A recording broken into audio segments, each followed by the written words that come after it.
we're going to navigate to the data import interface, and we navigate to click Hadoop. And now from this portal, you can navigate to the Gateway Manager. And this is where you're going to add all your cluster configuration.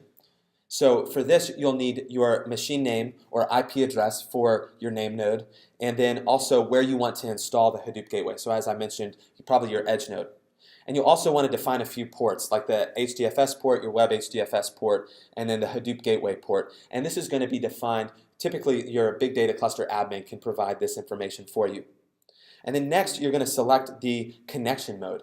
And depending on the connection mode that a customer selects, they'll have to slightly modify the configuration parameters. But they are fairly straightforward and can get this information from the cluster admin. So for Yarn, you'll need the HDFS jar path for your Spark assembly.jar file.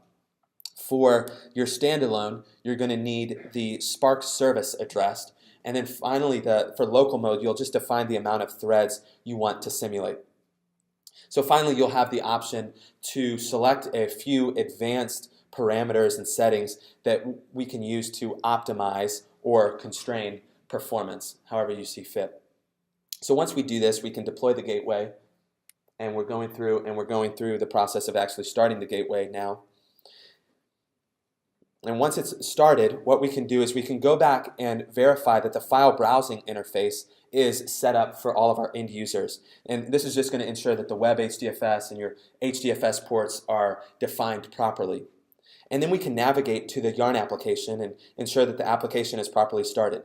And so even what we found when I went on customer site is, even though you might not be a big data cluster admin, typically this URL and this address is open to anybody that's in the network to at least be able to monitor the Yarn applications that are running, and then so you can see what's going on in the jobs. So that's just something for you to be aware of as you're getting this gateway set up, for you to be able to, hey, big data cluster admin, can I get access to this URL to be able to monitor the Yarn application?